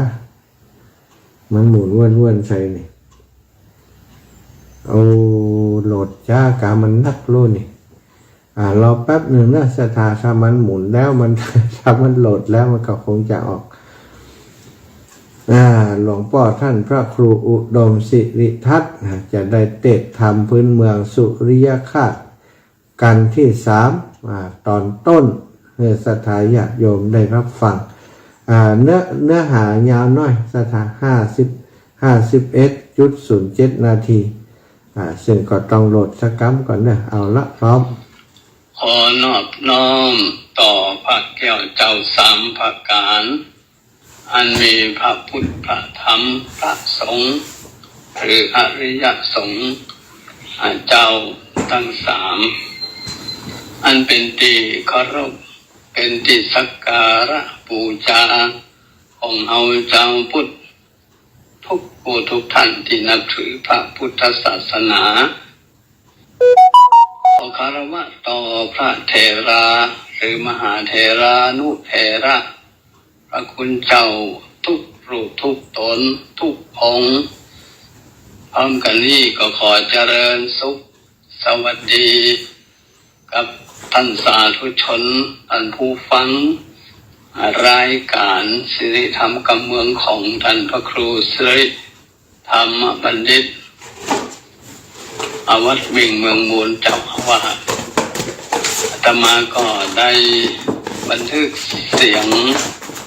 การเทศน์การเทศนาธรรมนิทานเรื่องสุริยคราสกุมารส่งไปให้เปิ้นได้ออกอากาศท่านศรัทธาญาติโยมสาธุชนเขาได้สดับรับฟังกันมาถึงตรงนี้ก็เป็นกันที่3บางผู้บางท่านก็ว่ายังไปถึงไหนกันเตือก็ยังมาไปถึงไหนเตือเพราะว่าเดี๋ยวก็เปิ้นเดี๋ยวก็ตัวเนาะการงานก็หลายที่หลายแห่งแต่ที่หลายแห่งแล้วอันก่อนที่จะเทศกันต่อไปก็จะได้ว่าด้วยสังเกตในตอนที่แล้วสาธุชนเขาได้สนใจได้กอไปตรงนั้นจะได้ปฏิปต่อกันเนาะตอนที่แล้วในปุกที่2แต่ไปปลายมาก็พูดถึงเจ้าสุริยคราสกุมารที่มีความประสงค์อยากจะไปแอวเล่นติสละโอคัลลนีก็ไปแจ้งความประสงค์ตรงนั้นแม่ของตนเองได้รับทราบก็คือนางสลีคำหรือว่านางสีคำว่าจะไปแอวไปเล่นไปเก็บดอกไม้บัวตูมบัวบานแถวสระน้ำตรงนั้นนี่นะสาระโอคัลลนีก็ไปขออนุญาตทางนางสลีคำตลอดถึงนางปทุมาผู้เป็นแม่เฒ่าอีกแต่แม่เฒ่าแม่ยายเปิ้นก็ในเมื่อได้รับอนุญาตทั้งนางปทุมาทั้งนางสลีคำหรือนางสีคำผู้เป็นแม่เนี่ยก็ไปส่งลูกของตัวเองคือเจ้าสุริยคราสกุมารนี่พอไปถึงที่ฝั่งโอคัลลนีเจ้าสุริยคราสกุมารนี่ก็เป็นคนที่เรียกว่ามีปัญญาอยู่กับท่านฤาษีมาก็เมื่อนานพอสมควรได้เรียนรู้วิชาบอกว่าจะเป็นคาถาอาคมเสกอันยังเป็นไปตามความประสงค์ใดโดยเฉพาะก็ปัน ปั้นดินเหนียวเป็นลูกวัวลูกควายแล้วก็เอาไปวางไว้ตรงหิมฝั่งโปกคารณีตรงนั้นแล้วก็สามารถที่จะแทรกคือเป็นตัวเป็นดินมีชีวิตชีวาสามารถจะปกป้องคุ้มของตัวเองได้ในเมื่อไปถึง เจ้าแม่ ก็นั่นแหละหาดินเหนียวมาปั้นเป็นรูปวัว เจ้า รูปควายเป็นจำนวนนักจำนวนหลายก็เอาไปวางไว้ตามจุดต่างๆแล้วก็เสกคือเป็นตัวเป็นตนคือมีชีวิตสามารถจะ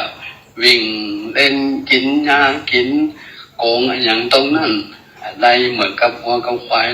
ทั่วไปเดินทั่วไปขณะเดียวกันนั้นเจ้าสุริยะกุมารก็ลงเล่นซะพร้อมกับอันแม่ของตนเองก็เข้าไปส่งไปอาบน้ำสำระร่างกายส่วนแม่สีคำหรือสลีคำเสร็จแล้วเพิ่นก็ออกมานั่งดูหิมฟังพอเจ้าสุริยะกุมารผู้เป็นลูกเก็บดอกไม้แวกไว้เล่นก้มหน้าก้มตาไปนะขณะเดียวกันนั้นก็มีอันเขาเรียกว่าทิพปัญญาถอนทิพปัญญาถอนตัวหนึ่งเป็นยักษ์กันหันอันนางสีคำเนี่ยหรือสลีคำมีรูปร่างหน้าตาดีก็มีความรักมีความชอบก็จะเข้าไปหาไปเอานางแต่ว่างัวควายที่เจ้าสุริยะกุมารเปิ่นเอาปั้นเป็นลูกงัวลูกควายไว้ตรงนั้นหันเกาะพากันไล่คิดไล่อันนี่จากนั้นมันจะได้เงียบดีมันจะได้มีสมาธิ ติดปัญญาท้อนมันหันอย่างอันนั้นก็หนีมันได้หนีไปไกลดีแล้วก็เหาะขึ้นบนอากาศวิ่งรีบเข้าไปอุ้มเอาแม่ของเจ้าสุริยะก็คือนางสลีคำฟังต่อบินไปบนอากาศเหาะไปเดินไปบนอากาศนางสลีคำตกใจร้องเสียงวีดหวานดังกงไปทั่วป่าทั่วดงเจ้าสุริยะกุมารได้ยินอย่างนั้นก็ตกใจว่าแม่ของตนเองนี่ถูกทิพปัญญาถอนโหดใจร้ายนี่พ่อแม่ของตนเหาะไปเจ้าก็ออกจากซักมาแต่ก็บัดนั้นแล้วนะพอจากกลับขึ้นสู่สละโปคารณีทิพปัญญาถอนมันก็พ่อแม่ของตนเองหายไปในกลีบเมฆก็วิ่งหาเป็นเวลาอยู่ตรงนั้นก็ได้รับความโศกเศร้าอะไรถึงแม่ของตนเองเป็นยิ่งนักเป็นยิ่งนักจะไหนก็ตามนางสีคำหรือว่านางสีคำเนี่ยก็มีของดีที่ตนที่ตันพญาอินตาได้เอาหมอบเพื่อป้องกันตัวก็คือไหมเป็นไหมผ้าไหมคำเอามาตีมวยผมเอาไว้เมื่อที่ปัญญาทอนอุ้มไปก็บอกไก่นักแต่ว่าก็ไก่ตาของเจ้าสุริยะกุมารก็เกิดความห้อนเกิดความห้อนกับตัวกับตนไม่สามารถที่จะไม่สามารถที่จะพยุงนางสลีคำใดตนเองก็เกิดตกลงมาจากอากาศสลบตายไปชั่วระยะหนึ่งแล้วก็หนีไปส่วนนางสลีคำสีคำนั้นก็ตกลงมาเหมือนกันตกแต่ว่าตกทับใส่ทิพปัญญาถอนบ่ถึงกับตายแต่พอจะนี่มาตั้งเนื้อตั้งตัวใดทิพปัญญาถอนนี่มันก็หนีเข้าไปที่อื่นเนี่ยแล้ว ดีปฏิขึ้นเห็นแล้วเมื่อเป็นอย่างนั้นเจ้าสุญญกุมารที่ว่าสอบหาแม่ของตนเองวิ่งไปตามเสียงจนกระทั่งจนมืดจนค่ำเนาะในขณะเดียวกันนั่นก็มีนางนาคเท่านางนาคเท่าอัยการเนี่ยมันได้มาพบมาคอยในอันที่จะยับหรือว่ามาเอาบุคคลใดบุคคลหนึ่งอิตติหน้าตาดีนะรูปร่างรอเหลาหรือว่าเป็นผู้ที่ขนแก่การที่จะเอาไปเป็นเขยเพราะว่านางนาคอัยการนี่มีอันหลานอยู่คนหนึ่งเป็นหลานแม่หญิงมีความงดงามแต่จะหาไผเอามาเป็นเอามาเป็นเขยนี่หามาได้ก่อนจริงแปลงตัวเอาไม้แอบเอามาพบอยู่ที่ฝั่งโปคารณีก็เพราะหันได้ยินหันเจ้าสุญญกุมารนี่ร้องห่มร้องไห้ซอกหาแม่คนตนเองก็ถือโอกาสตรงนั้นแปลงกายนี่เป็นกายแปลงกายเป็นนางสีคำนะเป็นนางสีคำเข้ามาหาเจ้าสุริยะขาดกุมารเจ้าสุริยะขาดกุมารพอ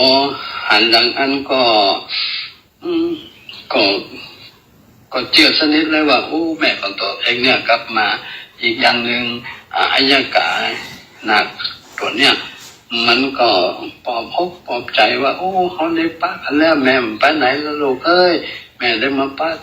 าเจ้าแล้วนะเจ้าสุญญกุมารก็สนิทใจหรือว่าเชื่อได้อย่างสนิทว่าท่านคนเนี้ยคือแม่ของตนเองหารู้ว่านางนาคเท่าเนี่ยได้แปลงตัวเป็นแม่ของตนเองนะก็เอาเจ้าสุริยะกุมารเขามาไปกันเดี๋ยวมันจะมืดจะค่ำทีนี้มันอันตรายไปซอกหาที่เปิงที่ปิ้งก็เอาเจ้าไปเนาะไปก็โอ้ไปป้าใส่บ้านใส่เมืองป้าใส่บ้านใส่เมืองถ้ามีอะไรอย่างสมบูรณ์บริบูรณ์อาหารการกินอะไรอย่างก็มากมายไกลของตรงนั้นนะมีอาหารการกินก็อยู่กันไปจนกระทั่งว่าเมื่อเจ้าสุริยะไปอยู่กับนางนาคอัยการเนี่ยก็ได้สังเกตสังกาอย่างอยู่หลายๆอย่างที่มันผิดแตกต่างไปอย่างตรงนั้นอยู่นั่นตรงนั้นอยู่แต่ว่าอย่างไรก็ตามอย่างไรก็ตามนางอัยการนาคเท่าเนี่ยก็พยายามที่จะอย่างมาคือเจ้าสุริยะกุมารเนี่ยได้รับความลำบากสิ่งใดที่จะก่อเกิดความสงสัยขึ้นกับเจ้าสุริยะกุมารนี่ก็พยายามปกปิดจะบอกบัจจาบัญญัติบัธรรมอันอย่างที่มันผิดแผกแตกต่างไปจากมนุษย์หรือว่านางสีคำหรือผู้เป็นแม่คือพยายามทำความเป็นแม่นี่คือได้อย่างสนิทอยู่ตรงนั้นอันนี้ก็ข้าวติดแล้วก็เตะมาถึงตอนนี้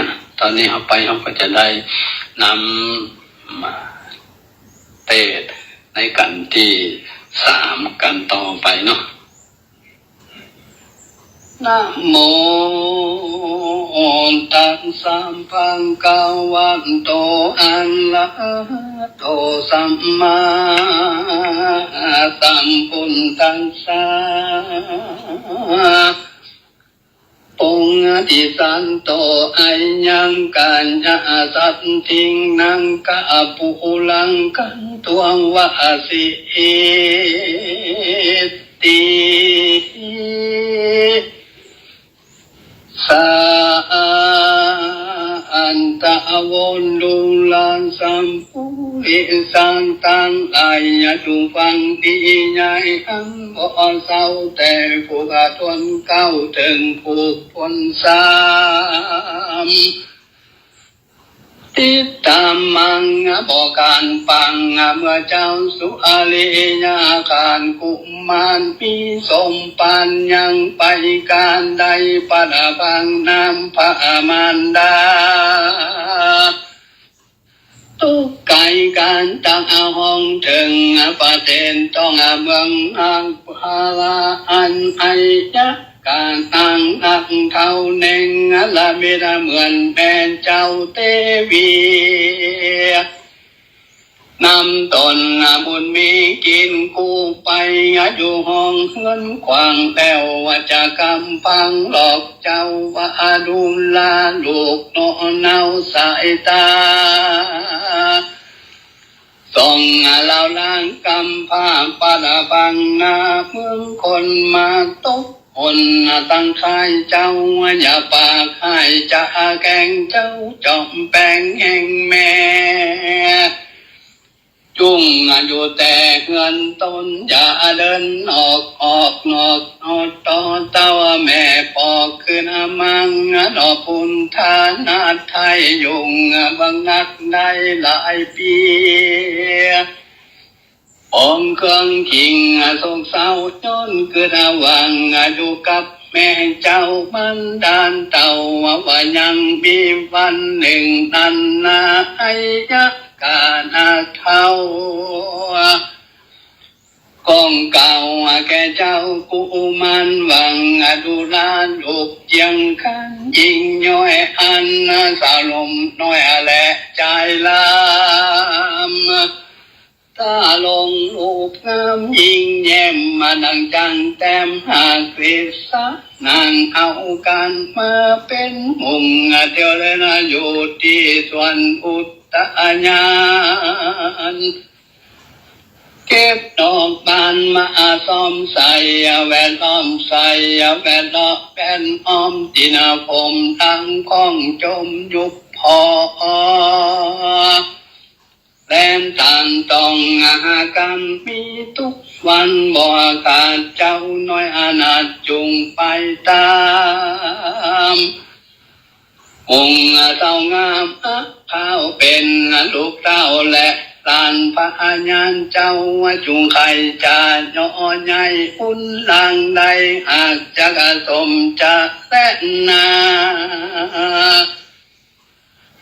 ว่าอันเมื่อนั้นเจ้ากุมันน้อยกองตอบคอยไข่จางว่าลูกสาวปัญญานั้นนาโยนใหญ่เขานั้นใจสามานย้อนสุขปานตุกเมืองเสื้อผ้ายอมแต่จันวันสาวสาวันอยู่ฟ้าตกจูงป่าหญ้าหรือจักสมแม่เพิ่งจมดอกไม้แมงวันใสของแม่นหากมีเป็นแต่เงาของแม่เจ้าอย่าเจียนจ่าแดดว่าอันก็มีอันและนันตะตรงปาลังทัดนั่นไปนาแถมเรานั่งเก่าไอยะกาก่อนไปหังพญานาคคู่เป็นลูกแห่งตนบอกอนุสนไทยเราว่าบัดนี้ยังมีใจหนุ่มอนาวแล้วลามตาลงลูกงามองค์อันมาจากของอาลาจุมปูลักกันนาลูกลำเนินเตียงผ่านเสดโดยสมปานควันพังผู้บ้านลูกเต้าเอามาเป็นเคยก้าวสืบปาลังควันจะแลนนางบานเพื่อนานปัญญานางตนนุดไงก็ตอบแม่ไทยคำดิ่งว่าปีเด็บมีแต่เราว่าพิงและมีแต่เราของเป็นเจ้าจุงป่านือบนตังได้พอเต็งหันต่อสายตังได้ตึก ว่าอันเมื่ออนันนางอายะกานาเท่าก็มังบอกเคืองแกเจ้าสุริยาขาดบุญเรื่องว่าพระญาเจ้าเมืองตนพามดาวมาได้หูข่าวแห่งทรงลาปัดไก่การจากห้องประเด็นต้องเมืองมังจึงมีอาจจะมาถูกต้องถุงคือส่งลาแม่ลูกไปหากำนางไอยะกังก้าวแต้วกองปะเอาเนาะแก้วปงดิยันไปสู่สักทันปังใหญ่คึงอยู่ทิ้งไกลของตาแห่งพยัญนักกันลาดพร้อมนาโมอามาตุนตี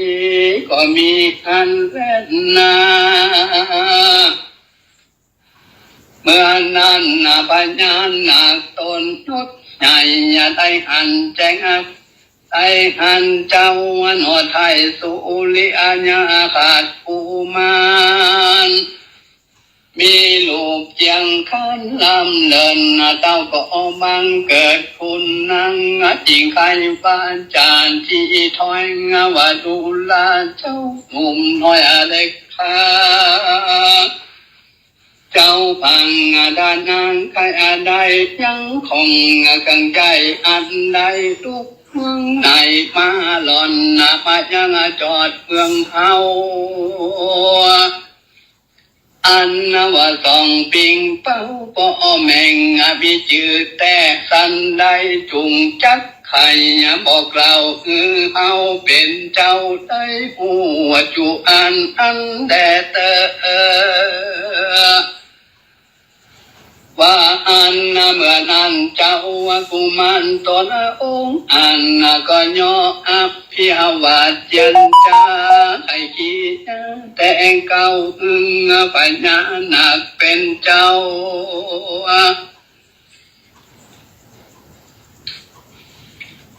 ได้ผู้จูพระกันก็มีอันและนางเมื่อนั้นปัญญานางตนโยนใหญ่ได้ยินเจ้าต่อไทยใครจ้าก็หูว่าไอ้จะกังแม่เท่าไปจุกดอกเจ้าประมาณเต้าว่าจริงวิวันจานตันต่อบางดูลานเจ้าน้อยนอกุมันเจ้ามา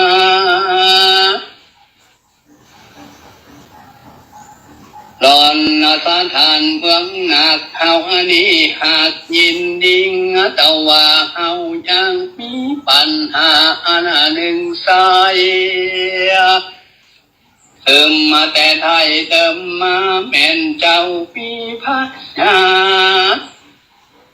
แก่ใด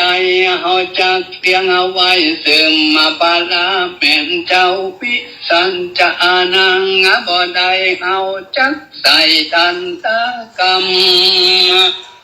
เจ้าจุงจำมาจื้อไว้เฮาเต้าไทยจักขอธรรมวรัตนากรรมเจ็ดสิ่งพิคุณยิ่งนักหนาควันจังหังได้เก็บใส่ไว้ในใจจะจุงไข่กำแก่หัวแน่สัจจังยังแถมมาข้อหนึ่งเล่าขอกรรมสักขอกรรมกรรมเศร้าสัมมาภาการเป็นของสามันตามใจลูกผู้ไม่ตั้งวันจุงไข่ปันทวนทีหัวตีทัดทองเดตเมื่อนั้นเจ้าสุอาลีนะขาดกูมันนอไทยก็หูได้พัดเตียวบางตัวเดียวตาเต้าเข้ามาอยู่เมืองนาเพียงใจเจ้าเต้าคือราใจบ่ปางค บางกุงนิบากเมืองคนตนองมาสุงที่อยู่นักพาลานจาสัมมิงปัญหาอันใหญ่แม่นกูเก็บไว้แม่กูแกงบ่ได้เตียงจักตายเจ้าบุญฝ่ายสุริยาคากองความรู้บ่สังกังโดยปัญญาอันใหญ่เจ้าก็หูได้จูปะกันก็มีใจอ่านองค์อาจยงมืออัมพิบันปันตังวังการแดงมาหาลาจันเจ้าอันเป็นข้าวแก่เสนาอันวังปัญหาอันนี้นาตั้มเดินประเสริฐจริงนักนาบอกวันจะกเตนสาในที่ต่ำมันยังเป็นการคำยำปะเปนีจุงแปลงอาสานาอดีละมายิงเอาจังสิ่งแต่สานาเมื่อนั้นพระญาณักเป็นเจ้ากองเสนนังเก้าเนลามิตรสัพปัญญังอันสานาคำและแตนแก้วน้ำเติดและว่าเรือตาแล้วก็คือน้องผู้ทานตนองค์อันคือนางธรรมมาตแล้วเต้นสนา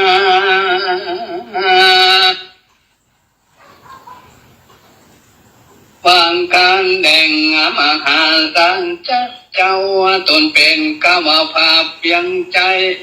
วางตามตัณหาแก้วกำใส่เจ็ดสิ่งมีคนลำยิงเหลื่อมพักมันสันทานละละตานังคือมีสารทางหันมันเตียงพอบินเบี่ยงไกลการสัมปะสัตตังสัตบันสัตนาโลกกว้างอุนบามสังปามังแม่นบาปนังตัวไตยอมเดือดไม่สนใจพิว่าอุนใส่ตัวลอดยอมมาถึงยอดสุขสุขบันมีใจหันมันเตียงมันแก่นบ่รู้แลนหาตนบุญกึ่งแต่คุณพระเจ้าเขาดีเราหากเป็นก่อนตั้งมวลศีลลันตานังการรักษาศีลอย่าขาดยำพามาสักวันยำเป็นแก้วพาเสดกวนเกินมีหลายอิลิลันตานังความดีละอันตอมบำมันยาหยาบจาตาลุนจะเป็นกุลอันใหญ่คนดีหาใส่ตนตัว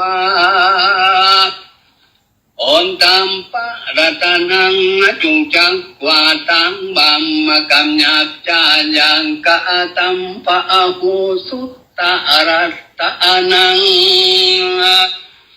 จุงมันฟังธรรมพระเจ้า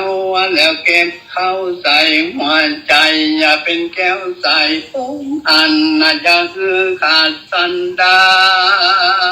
นจางคารันตานังจุงใจบานจมจืนมันโยกยืนยอตันปัญญาตานังมีปัญญาหันพงแผ้วหักเป็น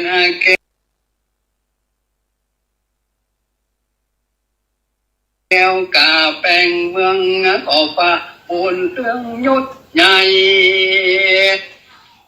จุงจำไว้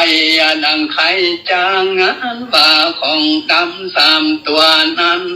แถมเรานักพาเจ้าเก่าเอาไว้แต่เดิมมาคือร่างกาตันห่างตัวใหญ่เผาว่าผู้ไม่ทิ้งใจ โกนทาลายยับยุงพระของปุ่งเปงปังเห็นโกทั้งปับใบปุ๊บต่อยใส่ของเสียติงลูกเมียแต่พ่อแม่ห่างเกินแต่โกทั้งแถมอันดึงนั้นนาคือโมหังมือเจ้าป่อผู้คุณพระเจ้าและป่อแม่เอาอังบ่มีปัญญาเกิดผู้ล้วนลิงโลตุยคนยอมแร่ต้นหลอนไม่ของพระเงาไทยจุงนิ่งไก่ยาคดตัวไหลเข้าสู่ตกอยู่ห้องตวงดำแดงเตะตังสุตวงนากาลันจังอนาวามปัญญานักเป็นเจ้า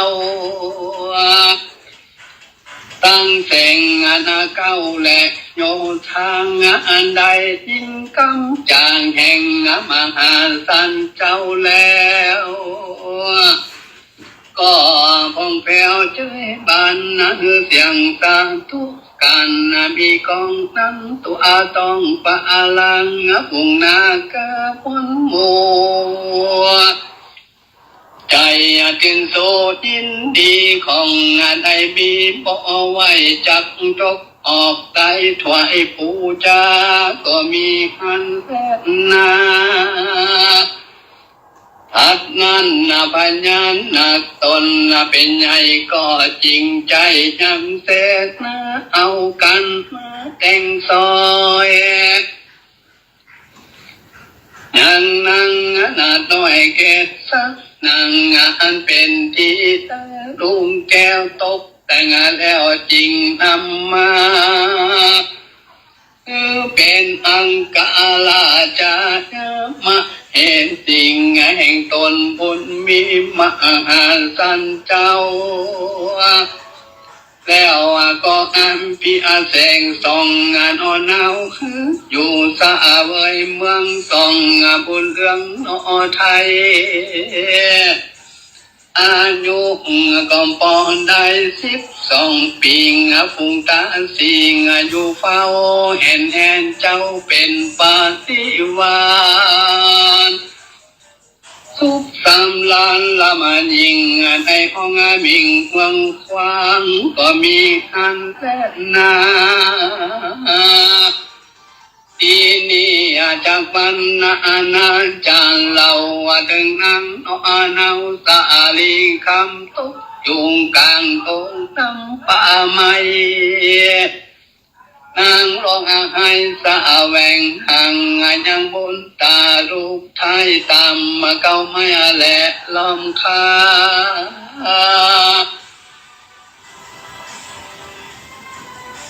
ตามมานานำนาและป่ากล้วยตามมาหอมห้วยและดอยจันนางก็พันต้นไม้ต้องเรียกให้ถามหาว่าบุญตาเอ่ยลูกรักแม่งจะอยู่แก่ตั้งใดอยู่ไกลกังว่าอยู่ไกลอยู่คนใต้ก็ว่าคนเหนือไม่จนเจือนเต็มทิ้งบ่หัวดีตั้งเตียวเจ้าตาแก้วนอแก้วแม่งเรียกเจ้าแล้วจุงมาไว้ดือสัตว์ในภัยหยาบจ้าในพยายามกังเอาลูกข้าไปกินหรือนกหันสาดีดิ้งหยาบจ้ากำมาลูกข้าไปหรือยากวังใจหรือยากจังไปใจถอยเอาลูกน้อยแม่ไปกินนันจ้านางอันตะวังลงไอดันป่าไม้หาพุทธาฟุงนกเมื่อดำลงนั้นตัวห้องตรงไผ่นางยุงไก่ฟังที่ถอยทั้งเสียงดังเสียงลูกน้อยแม่คันจากนั้นรีบไปหาที่ไก่พ องลูกนอนไทยบ่หันมีปุ่งนางนี้หุยกวนนังตักอยู่ตาฟัง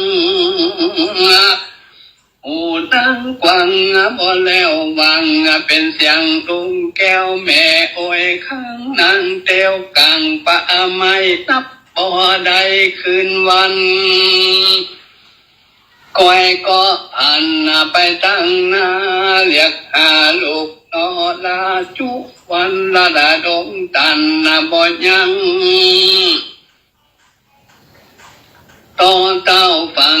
กงกานังพระญาหิวหอนจริงยังจอดเอาแห้งนังนอนแยงบ่ยังอยู่ที่ฟังพระจันทร์นางก็หันสะเป้าปองกาตัดส่องหน้ากองตังลอยน้ำมาจันใจนางไทยกองกานิ่งในว่ากวันที่กูไป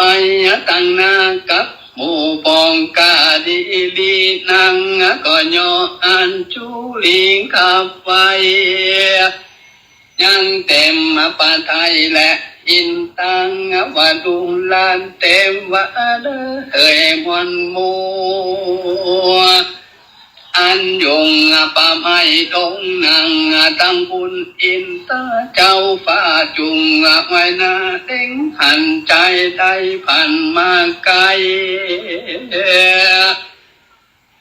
อ่อนไม่เหมือนไฟสินอันใดพองแผ่วคังทักษาแล้วแต่อ่อนมาจุงหักษาอยู่เฝ้าข้าเจ้าได้สวดสาดีเด็ดตึกป่าอันแล้วนางแก้วก็ไปเย็นยงที่หมอกเปื่อฮือปองกาพอเต็งหันก็มีหันเล่นนาเน้นที่ตั้งกิยันสังวันนั้นนาวิเซนจะหัวเหตุยังสุริยาขาดคุมมันอกสามมาตอนหนึ่งก็บังคมสมาเด็ดสังละเด็ดแล้วเต่านี้ก่อนแล้วศรัทธาสาธุชนเอาใดสนับฟังพระธรรมเทศนาพุทธที่3ตอนต้นจบลงไปเนาะแล้วก็จะว่ากันในตอนปลายธรรมนี่มันยาวดังบอกคือกันแต่ต้นแล้วว่ามันยาวก็ต้องแบ่งเป็นตอนก็ฟังกันไปเนาะจบนี่จบแน่ละอย่างไรก็ตามตอนนี้ก็ได้มาเตะถึงตอนที่ว่าเจ้าสุริยะขาดกุมารเนี่ยตอนนี้คงจะรู้สึกตัวแล้วนะว่าตนเองเนี่ยได้มาสลัมกำกาอยู่กับอันเมืองหนักซึ่งได้ถูกหลอกถูกจุจากนางสลีสีคำนั่นแหละนางสลีคำว่าตนเองนี่เป็นแม่ของเจ้าสุริยะขาดกุมารทำให้เจ้าสุริยะขาดกุมารนี่เจือชนิดที่เรียกว่ายังไม่มีความสงสัยใดๆนะเพราะว่านางอัญญากาหนักเท้านี่ทำหน้าที่อิยาอาการอูการจาการปลอบใจเจ้าสุริยะกุมารในครั้งที่โซหาแม่ของตนเองในข่าวข้างนั้นนะในภพที่2นั่นนะในอย่างสนิทก็จึงทำให้เจ้าสุริยะขาดกุมารนี่ก็เชื่อได้อย่างสนิทว่านั้นน่ะเท่าอัญญาการนี่เป็นแม่ของตนเองแต่ก็มาพูดในตอนหลังเนี่ยว่าบัจจัยแม่ของตนเองที่แท้จริงอย่างไรก็ตามเจ้าก็พยายามนะ ปิดความรู้สึกอย่างตรงนั้นเก็บความรู้สึกอย่างตรงนั้นต่อมาก็อยู่เหมือนนักนายกนางเท้าอัยการนี่ก็เข้าไปกราบไปทูลบอกเจ้าพญานาคได้หัวไหวตอนนี้ได้มีใจหนุ่มหน้าตาดียาอาการอย่างต่างหลายต่างๆดูแล้วก็เป็นที่น่าฮักน่าศรัทธายิ่งนักอยู่ก็อยากจะปามาเฝ้าตันเต้าพญานาคเมื่อตันเต้าพญานาคเปิดได้ยินนางนาคอัยกาบอกกล่าวอย่างนั้นก็ไปหรอกไปป่ามือเขาเลยพอแล้วว่ามันงามมันมีกิริยาอาการอย่างไหนของอยากจะดูพฤติกรรมมันอย่างตรงนั้นหาข้อมูล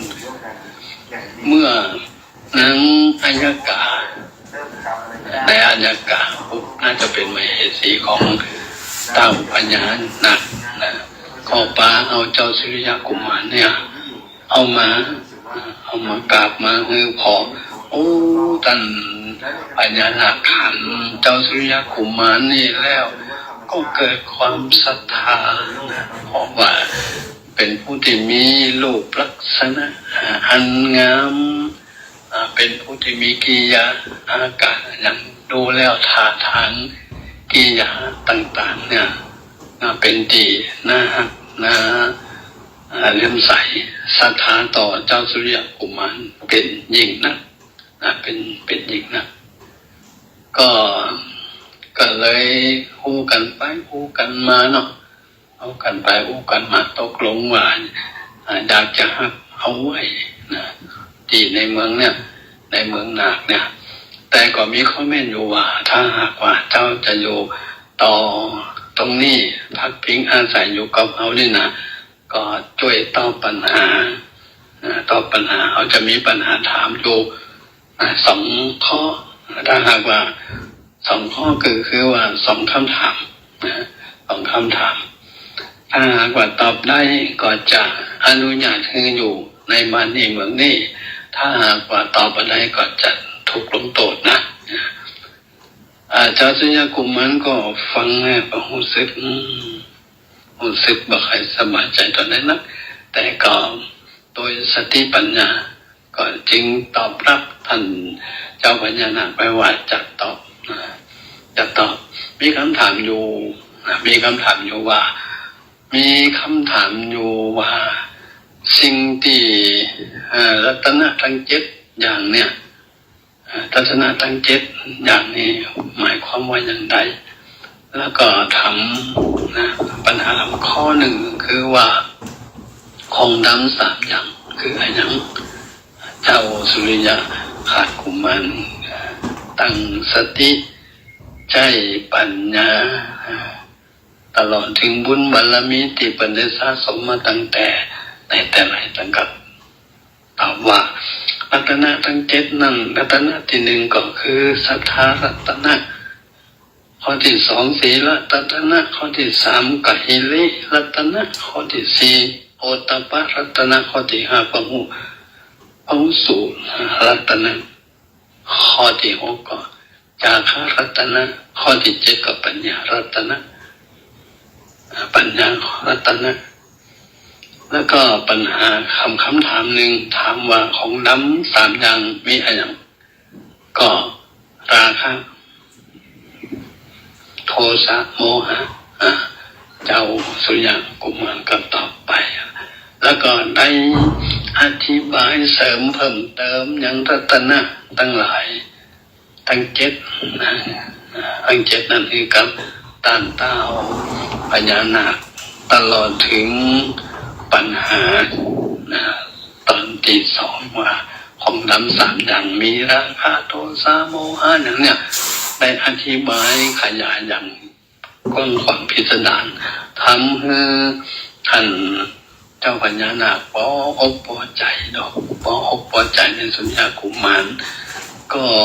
จึงเรียกเสนาอามาตย์มาเนาะ หามากมาแล้วก็จัดงานที่จะยกลูกสาวเป็นอัครมเหสีสืบแต่บ้านแต่เมืองอะไรอย่างกันต่อไปเนี่ยกันเจ้าสุริยคราชก็จำอาลับตรงนั้นต่อไปนะขณะที่อายุก็บ่มากนัก12 ปีนะ12 ปีอยู่มาเนาะอยู่มาทีนี้ก็จะได้พูดถึงต่างไหนนะต่างอันเจ้าผู้เป็นแม่ของนางกันนะ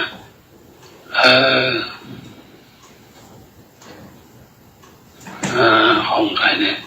ของนางสีคำกันนะนางสลีสีคำเนาะผู้เป็นแม่ที่ตามหาลูกเนี่ยหาลูกอยู่หลายมื้อหลายวันจนพอทั้งมืดทั้งค่ำนอนค่ำไหนก็นั่งนอนไปรับไปตรงนั้นนะแม้จะมีเสือมีสิงอะไรแต่ก็มันได้ทำอันตรายแก่เจ้าแก่นางสลีสีคำอย่างใดอย่างใดเพราะว่าเป็นผู้ที่ได้รักษาศีลได้รักษาศีลอยู่ในความประพฤติปฏิบัติทั้งศีลทั้งธรรมนะทั้งศีลทั้งธรรมอันนี้ก็เมื่อนางเราเหเล่ร่อนนะทั้งมืดทั้งค่ำเข้าป่าดงคงไผ่จนกระทั่งโพสมาฝั่งแม่น้ำหนึ่งแล้วก็มาถอดใจอ่อนอกอ่อนใจอยู่ตรงนั้นก็พอดีเนาะก็พอดีก็มีเฮียปอกก้าผ่านมาใกล้ๆพอดีนั้นก็คิดว่าก็ดีนะเอาคนเราหลงป่าหลงดงเป็นเวลาเหมือนนักเขาก็จะปึงปิ้งปอกก้าเนี่ยปอกก้าเฮียเพื่อว่าจะได้รับความเอ็นดูสงสารหรือปลอดภัยไปสู่บ้านคนเมืองคนอย่างเนี้ยนะการก็อธิษฐานว่าการค้าได้ขึ้นไปอยู่บนเหนือเนี่ยก็ขออย่าได้รับอันตรายใดๆก็ขอให้ท่านเจ้าปัญญาอินทร์ปกปักรักษาปกป้องคุ้มครองเขาจะมาไกลมายกมากรรมมาอย่างใดก็ขอเงินได้รับการปกป้องนะเกิดความอ่อนขึ้นกับบุคคลที่จะมาอยู่ใกล้หรือว่าคิดร้ายกับตัวนั้นก็อธิษฐานอย่างนี้เนาะทำโภคที่3ตอนต้นนี้ดูเหมือนจะมาจบตรงนี้นะอันนี้ก็ขอฝากไปคือศรัทธาญาติโยมตั้งหลายที่สดับรับฟังพระธรรมเทศนาอันเป็นธรรมนิทานเป็นอดีตชาติของพระพระสัมมาสัมพุทธเจ้าที่เปิดได้อุบัติเกิดขึ้นมาในโลกก็จุดมุ่งหมายเป้าหมายสูงสุดก็ต้องการอยากที่จะได้บรรลุเป็นพระสัมมาสัมพุทธญาณในช่วงแห่งความเป็นพระโพธิสัตว์นี่ก็พยายามทำทุกสิ่งทุกอย่างในอันที่มันจะก่อเกิดความดีอาจจะเป็นบารมีคือกับตัวกับตนของพระโพธิสัตว์ทุกรูปทุกตั้งที่ในอุบัติเกิดขึ้นมาในโลกตั้งแต่ตอนแต่เก้ามาอิจนานะล่าสุดนี่ก็ยังกับพระเตมีกาธรรมโหสถสุวรรณสังก็ว่าไปจนกระทั่งถึงพระเวสสันดรเขาเรียกว่าทัศชาติอันนี้ก็เป็นพระโพธิสัตว์ที่ปฏิบัติบำเพ็ญมาแบบเปลี่ยนแปลงแนวคิดมีอุดมคติที่แข็งกล้าไปจัดมีอันยังมาต่างได้เปลี่ยนแนวความคิดนะเปลี่ยนขบวนของการทำความดีของเปิดเนี่ยเปิดก็มาลดมาละก็พยายามที่จะทำต่อไปนะบรรยุทธ์ไปยังอันนี้ก็ขอฝากคือสาธุชนเราทั้งหลายเนาะเมื่อได้ฟังแล้วก็ลองเอาไปคิดเป็นพิจารณาโดยเฉพาะในภูมิที่เป็นคำถามเนี่ยนะเป็นปัญหาที่นะฟังเป็นปัญหาที่เจ้าที่ยาขาดขุมมันเปิ่นได้ เปิดได้วิสัชนะหรือว่าได้แก้ปัญหานะมันก็เป็นปัญหาเป็นความรู้ที่ประกายตัวเลยในเรื่องของศีลของธรรมเนาะเอามีศรัทธาอยู่ในปัจจุบันนี้ปัจจุบันนี้ได้ก็เพราะมีศรัทธาในตถาโพธิกษัตริย์เชื่อในการตรัสรู้องค์สมเด็จพระสัมมาสัมพุทธเจ้าเมื่อเชื่อแล้วเขาก็ตั้งอยู่ในศีลในธรรมมีความละอายกว่าความสิ่งที่มันเป็นบาปเป็นเรื่องบดีทั้งหลายต่างๆนี่เขาก็เว้นพยายามหาสิ่งที่งามๆหาสิ่ง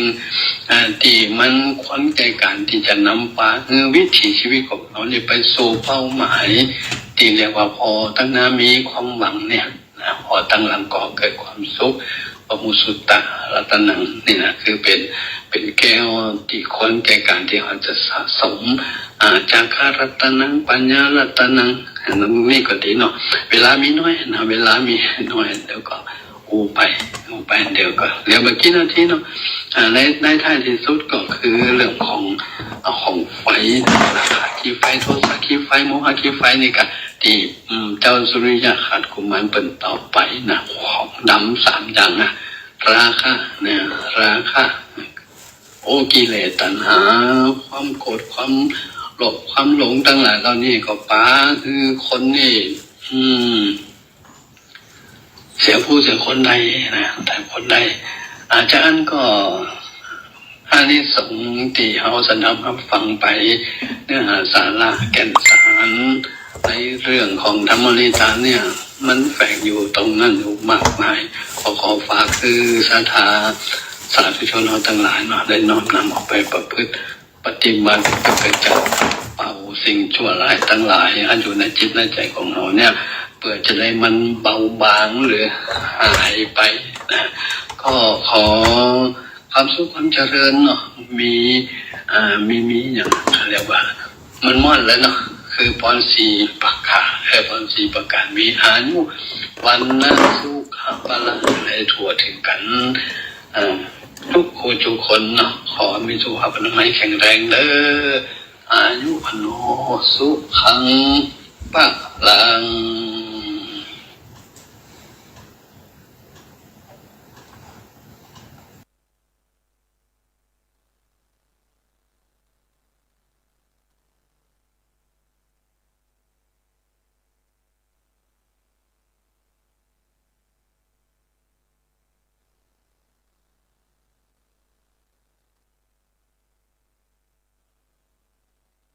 เงินทองบรรจุสิ่งของ